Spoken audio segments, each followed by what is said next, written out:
prudent debt management, and decisive response to Hurricane Beryl, making the fourth consecutive recognition of our sound economic governance. Mr. Speaker, this endorsement confirms that our government can lead with confidence, vision, and resilience, even in the time of crisis. Building on this track record, we will continue to pursue targeted investment, aggressive resource mobilization, strategic reform, and prudent debt management to safeguard stability and foster robust, sustained, and inclusive growth for all Grenadians. Public sector modernization and digital transformation. Mr. Speaker, over the past 3.5 years, this government has embarked on one of the most ambitious and transformative undertakings in our nation's history, the modernization of the public sector. We recognize that to deliver governance that is efficient, transparent, and people-centered, the public sector itself must be strengthened, professionalized, and equipped to meet the demands of a modern economy. Our agenda is therefore focused on reforming systems, empowering employees, embracing technology, and fostering a culture of accountability, innovation, and excellence. Among our proudest achievements in the modernization of the contributory pension plan, a landmark reform that extends retirement benefits to thousands of public officers for the first time. After decades of uncertainty, this initiative has brought justice and security to over 3,600 of our hard-working men and women, ensuring that they can, when time comes, retire with dignity and peace of mind. Mr. Speaker, we also resolved the decade-old issue of retroactive pension payments, fulfilling a major campaign commitment within the first 6 months in office at a cost of $75.1 million. We implemented a twice-monthly salary payment, improving cash flow management for public officers and reducing financial pressure on families. Alongside this, our staff regularization program brought long overdue stability and fairness, confirming hundreds of officers who served for years in acting position under uncertain contractual arrangements. As of today's date, a total of 618 public officers have been confirmed in their position, ensuring stability within the service. Among vacancies on the established, 311 unestablished employees have been appointed to formal positions, strengthening our organizational capacity. To enable better service delivery, 1,049 new positions have been created to facilitate additional appointments throughout the service.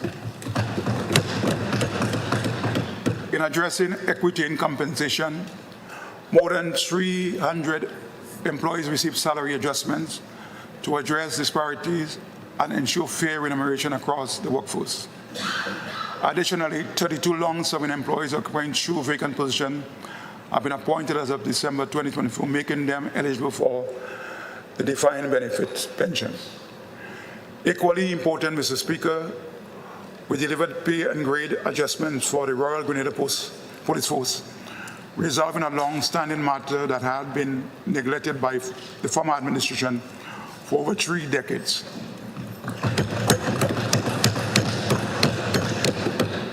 This decisive step boosts morale and strengthening the institution charged with maintaining law and order.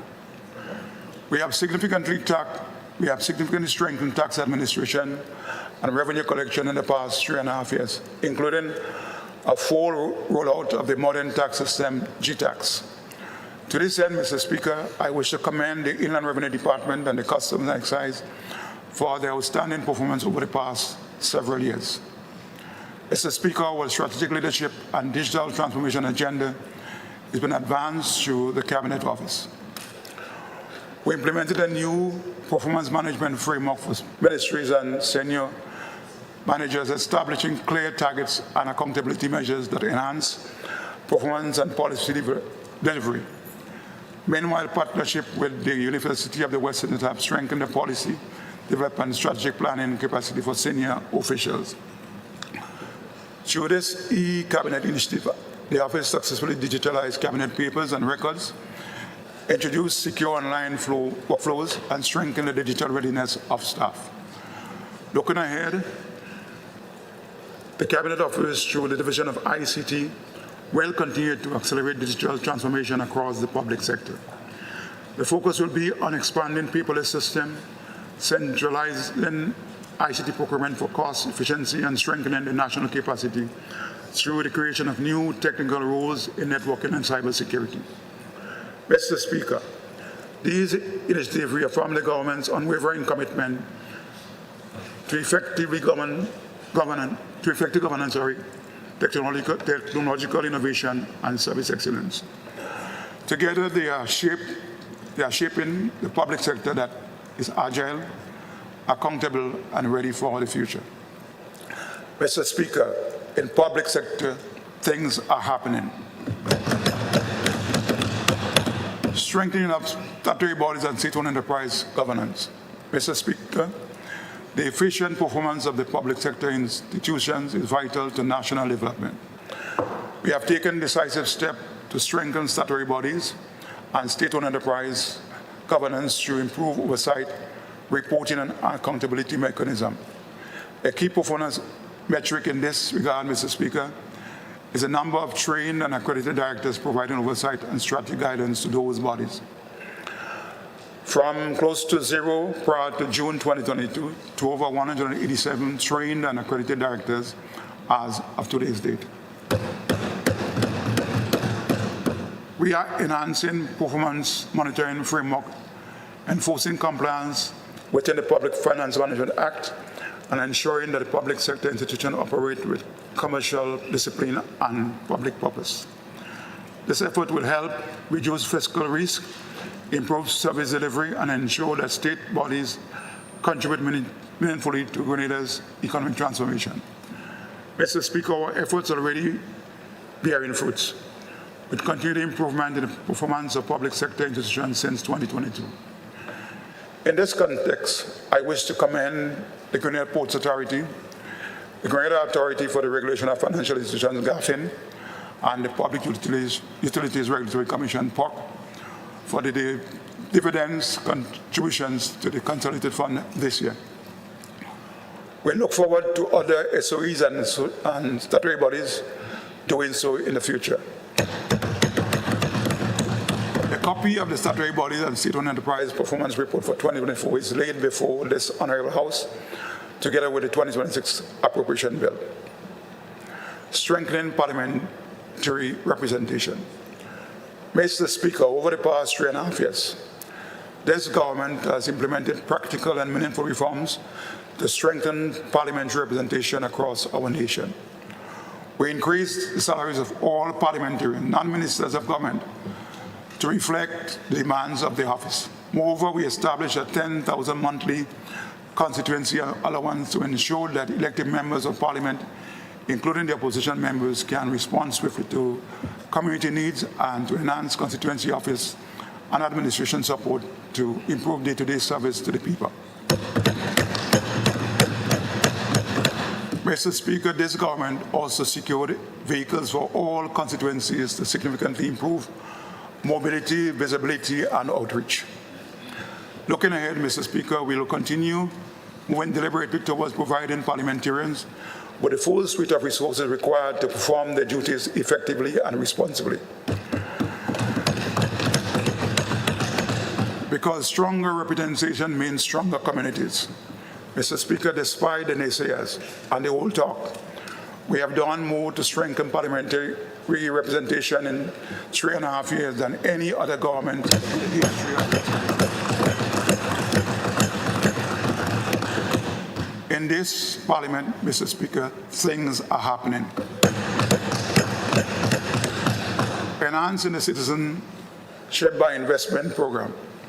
Mr. Speaker, in 2025, The Investment Migration Agency delivered another strong, credible performance, reaffirming that CBI programs as a major driver of foreign investment and fiscal stability.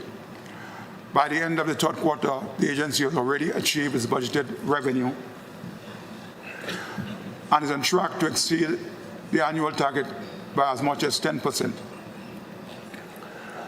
Two new developments, the one True Blue Beach Hotel and the residence, and the Las Angeles collections were approved, bringing the number of active CBI projects to 8 and further strengthening investors' confidence. Mr. Speaker, the agency advanced the enhanced local developer policy, opening new pathways for Grenadians developers and ensuring more of the program economic benefits remain at home.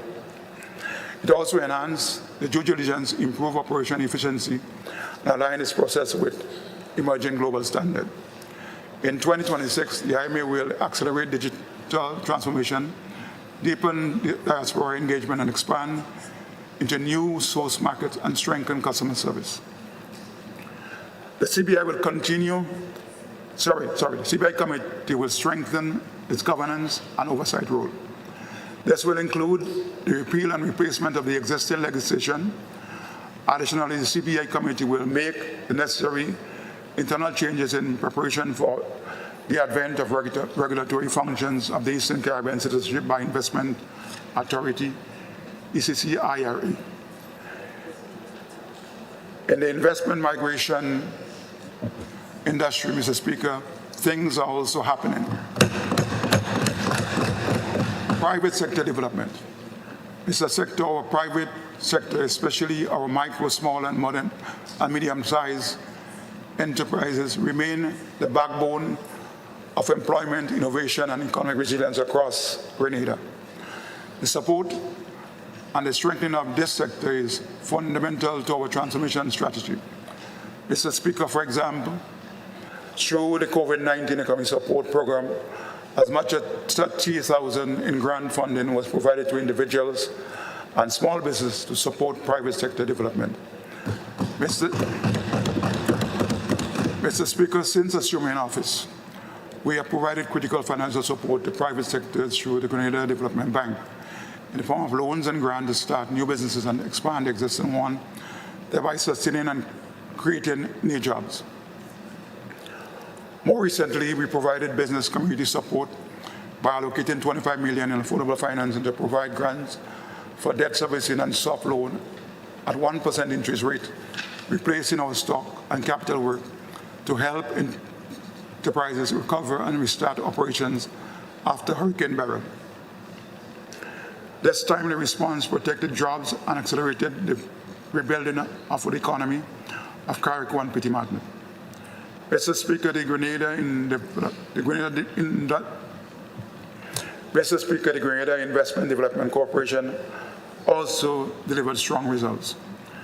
In 2025, the agency generated 278 investment leads, a 16.8 increase from the previous year across tourism, manufacturing, ICT, agribusinesses, and health and wellness.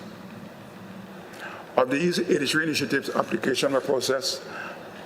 107% of the annual target, leading to 72% projects valued at $331 million. These investments are projected to generate 3,748 jobs, including 954 permanent positions. Foreign direct investment remained dominant at $340 million, but the local entrepreneurship also surged. 69 Grenadians projects were approved for incentives, representing $78 million in planned investment, with the potential to create 234 permanent jobs. Construction progress on key domestic and foreign projects alike, underscoring strong investor confidence and broadening the base of economic activity. Mr. Speaker, we continue to support private sector expansion and job creation through duty-free and tax exemption, including targeting MSME programs that lower costs, boost productivity, and encourage innovation. Looking ahead to 2026, Mr. Speaker, We will deepen our partnership with the private sector, expanding MSME financing, strengthening GIDC business support service, and streamlining processes and modernizing initiatives to ensure they remain transparent, predictable, and growth-oriented. But we are not stopping there. We will innovate further through targeted design and financing initiatives, private sector partnership arrangements, cooperatives, and other strategic partnerships strengthen the rural economy, broaden participation, and foster private sector development across all parishes.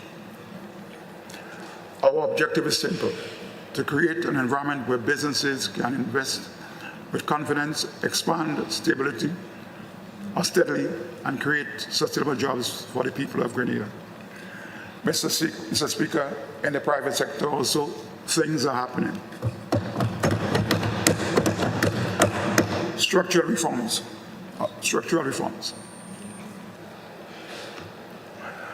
Mr. Speaker, over the past 3.5 years, our government has pursued one of the most ambitious structural reform agenda in our national history, an agenda grounded in modernization, improved service delivery, stronger institutions, and enabling environment for sustained economic transformation. These reforms have not been cosmetic adjustments. They are deep and systemic changes designed to unlock productivity, expand opportunities for our people, and position Grenada to compete in an aggressive, dynamic global economy. Allow me to highlight a few concrete examples. Reduction of the Class D driver license age from 21 to 18 years. Implementation of a no exam upgrade for D-class license. The foregoing two reforms, Mr. Speaker, saw more than doubling of the number of drivers who can now drive pickup trucks and light goods vehicles from 7,751 persons in 2023 to 15,590 persons in 2025. Significantly expanding the pool of employable drivers to support productivity and economic growth. In the area of social protection, implemented a permanent unemployment insurance benefit program, provide a safety net for workers who face job losses. Successfully launched the first household bond in the Eastern Caribbean to support the development of the East regional government securities market. Strengthening the fiscal resilience framework. Modernizing the tax administration system and building resilience to economic and climate shocks. Mr. Speaker, in 2026, we will intensify structural reforms to support growth and diversification, as well as continue to build resilience to economic and climate shocks. Key priorities include the development of a secured transaction policy to support financial inclusion and longer-term credit growth. The operationalization of the Water Resource Management Unit to support water security. The development of a wastewater and sanitation management policy. The development of a framework for risk-based asset management for public buildings to support disaster risk insurance and financing.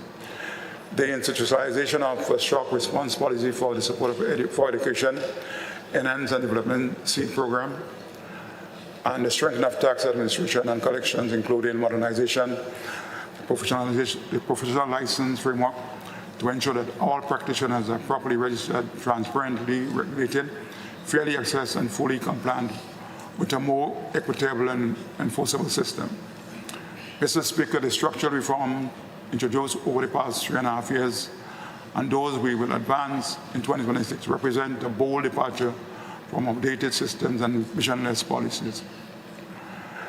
They embody a forward-looking vision, a Grenada where opportunity is expanded, institutions are strengthened, and citizens are empowered to participate fully in modern, dynamic, and resilient economy.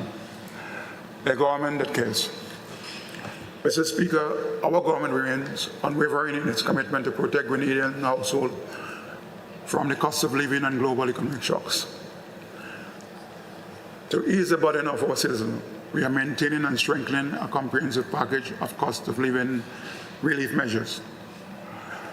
Public transportation subsidy, direct support to bus operators to offset rising fuel costs and maintenance costs, keeping fares affordable for all commuters.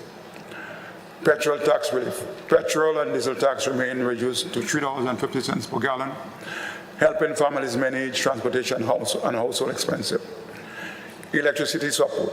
Monthly $10 subsidy for the households consuming up to 99 kilowatts. VAT reduced by 50% for households consuming 99 to 150 kilowatts per month. Solar PV system provided to low-income houses to meet their energy needs sustainably.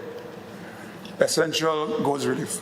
VAT exemptions extended on 20 basic food items and essential items, including cooking oil, baby diapers, and female sanitary products. Cooking gas support.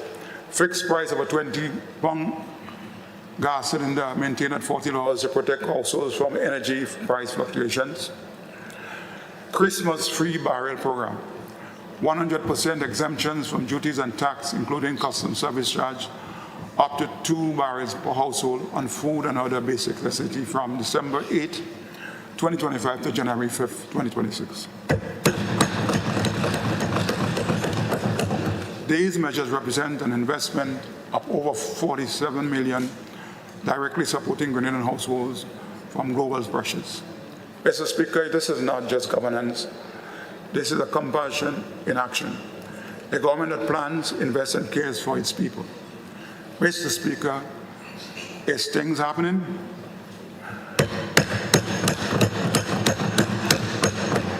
Mr. Speaker, after all that has been laid before this honorable House, programs delivered, the reforms advanced, the relief provided, the progress of our people can see and feel, and the strategic direction outlined here, are still some of who will try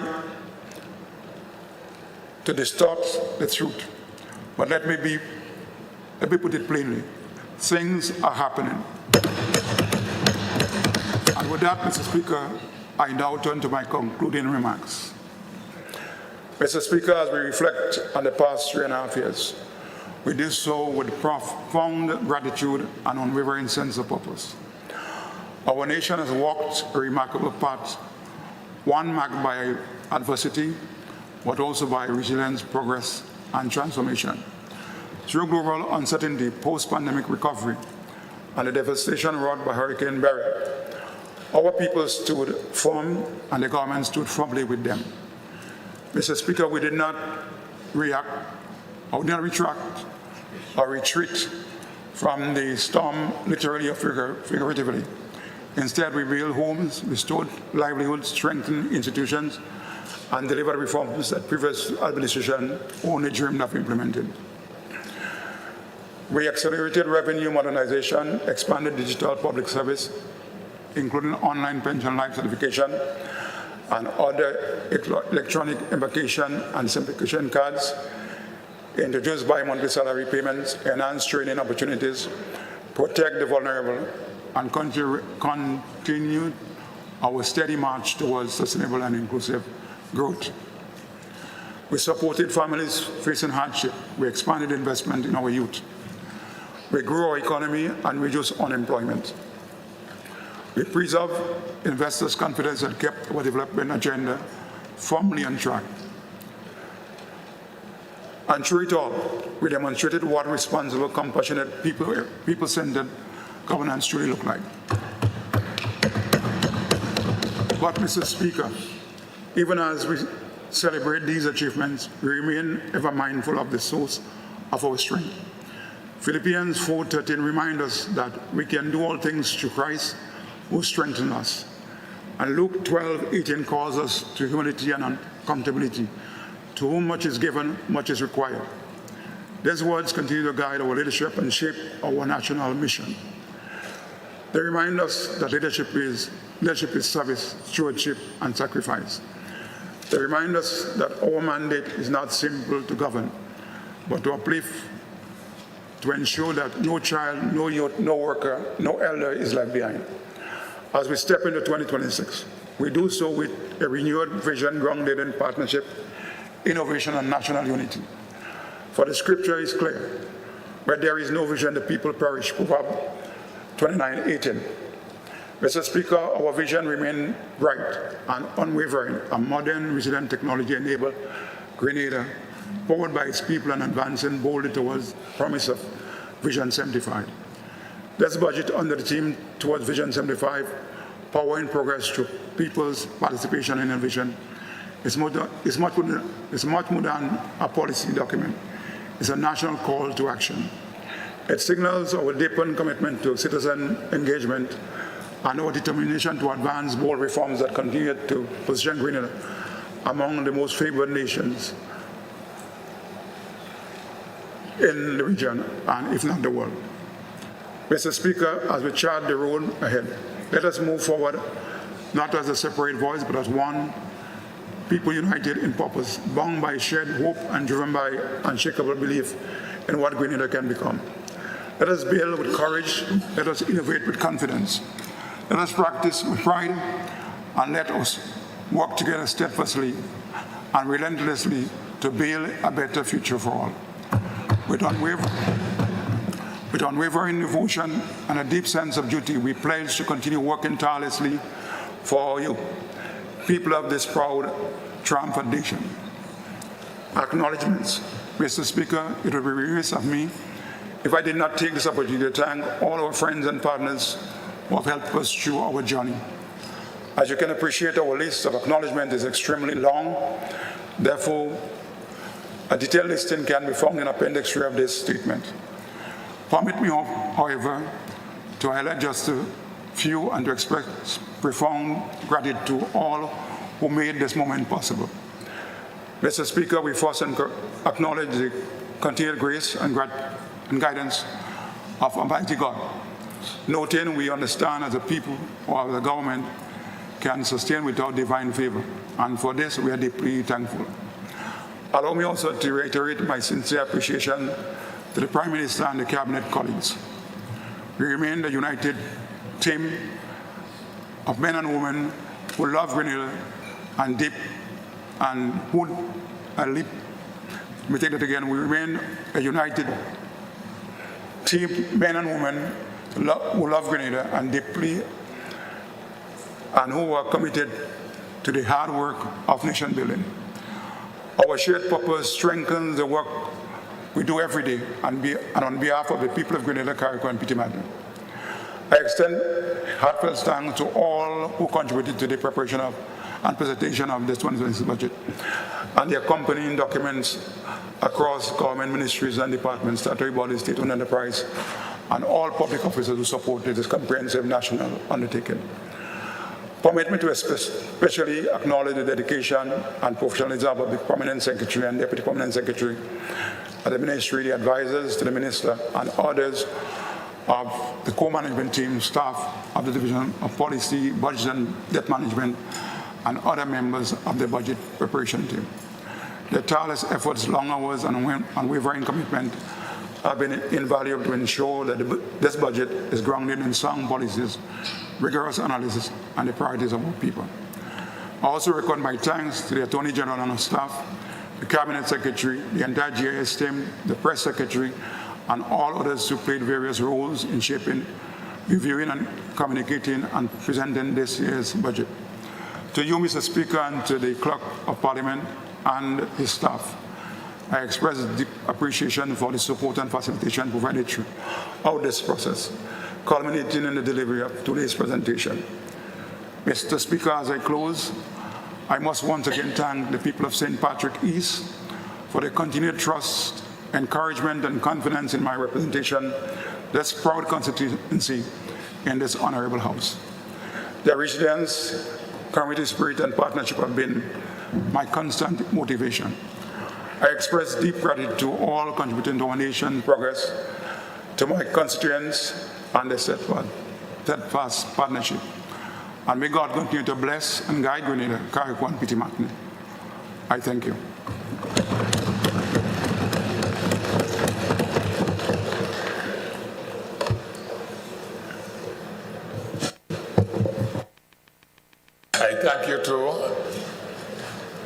Minister for Finance and MP for St.